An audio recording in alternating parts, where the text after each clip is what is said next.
السلام علیکم ورحمۃ اللہ وبرکاتہ۔ جو الگ الگ حرف ہوتے ہیں ان کو مفردات کہتے ہیں، اور ملے ہوئے حرفوں کو مرکبات کہتے ہیں۔ اس کی شکلیں کیسے بدل جاتی ہے وہ سیکھنا ہے کہ حرفوں کی شکلیں کیسے بدل جاتی۔ جیسے انگلش میں بڑی لپی چھوٹی لپی ہوتی ہے، اسی طرح عربی میں جو الگ الگ حرف ہوتے ہیں وہ الگ طریقے سے لکھے جاتے ہیں، اور ملانے کی حالت میں اس کی شکلیں بدل جاتی ہیں۔ تو جیسے یہ الف ہے، یہ الف ہے، اس کی یہاں پہ دو الگ الگ شکلیں بنی ہوئی ہے، یہ بھی الف ہے، یہ بھی الف ہے۔ اسی طرح یہ با ہے، اور با کے نیچے یہ بھی با ہے اور یہ بھی با ہے۔ اسی طرح یہ تا ہے، اور اس کے نیچے یہ بھی تا ہے، یہ بھی تا ہے، یہ بھی تا ہے۔ یہ تا میں لیکن تھوڑا سا ایک فرق ہوتا ہے کہ جو ایسے جو تا ہوتا ہے اس کو گول تا کہتے ہیں، اور ایسا جو تا ہوتا ہے اس کو لمبا تا کہتے ہیں۔ اسی طرح یہ جیم ہے، یہ بھی جیم ہے۔ یہ دال ہے تو یہ بھی دال ہے۔ یہ عین ہے، یہ بھی عین کی دو شکلیں ہیں۔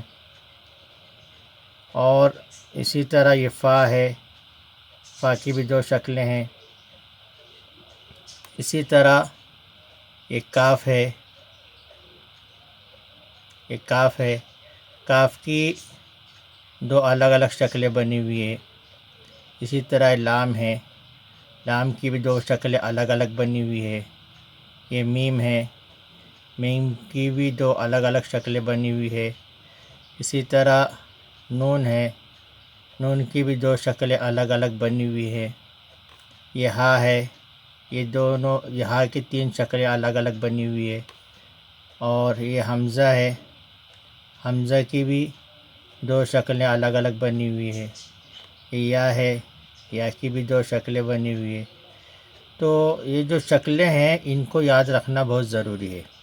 ہم ان شکلوں کو یاد رکھیں گے تبھی ہم حرف کو پہچانیں گے، اور جب حرف کو ہم پہچانیں گے تبھی ہم صحیح پڑھ سکیں گے، ورنہ ملانے کی حالت میں بہت سارے حرف بدل جاتے ہیں، اور بدلنے کی وجہ سے دوسرے حرف سے ملتے جلتے نظر آتے ہیں۔ جیسے بعض مرتبہ میم ہا سے ملتا ہوا نظر آتا ہے، اسی طرح بعض جگہ پر جو نقطوں کی وجہ سے کس جگہ پر با ہے کس جگہ پر جیم ہے یہ پہچاننا مشکل ہو جاتا ہے۔